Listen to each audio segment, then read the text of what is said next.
Hi guys! Alright, we're going to read chapters 5 and 6 of our adapted version of Holes. If you want to follow along with me, you know you have your papers. If not, go ahead and listen. I'll start chapter 5.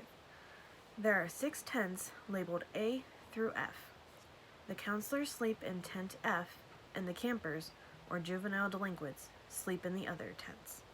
Stanley is assigned to tent D, with Mr. Pendanski as his counselor.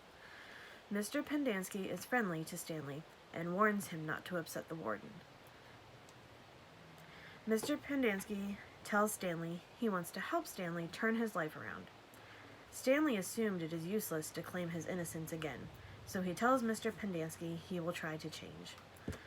Mr. Pendanski introduces Stanley to 2 other campers. The campers all have real names and nicknames. Mr. Pendanski introduces Rex and Alan, but their nicknames are X-Ray and Squid. The campers are so dirty that it takes Stanley a minute to realize that X-Ray is black and Squid is white. X-Ray wears glasses and asks what happened to Barf Bag. Mr. Pendanski, who will only call campers by their birth names, replies that Lewis is in the hospital and will not be returning. Stanley is shown his cot, which previously belonged to Barf Bag. The cot is one of 7 that are tightly packed in one room. Mr. Pendanski introduces Jose, Theodore, and Ricky, who are also known as Magnet, Armpit, and Zigzag. Zero is the last boy that Stanley meets. Mr. Pendanski claims that Zero has his name due to the fact that there is nothing inside his head. Mr. Pendanski, called Mom by the boys, asks everyone to help Stanley get adjusted to the camp and then leaves. Stanley asks Theodore where he can find water, and Theodore reacts with violence. He grabs Stanley and throws him to the floor, saying that his name is Armpit. Then he tells him that there is a water spigot near the shower. Chapter 6. Stanley takes a cold and quick shower. There is no hot water, and each boy is allowed only 4 minutes under the water, which then turns off automatically. Stanley eats a disgusting dinner, and a camper asks him what he got in trouble for.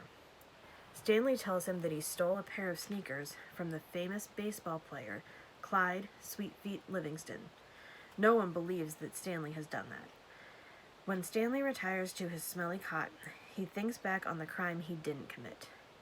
The day Stanley was arrested, the school bully, Derek Doone, had thrown Stanley's notebook in the toilet in the bathroom.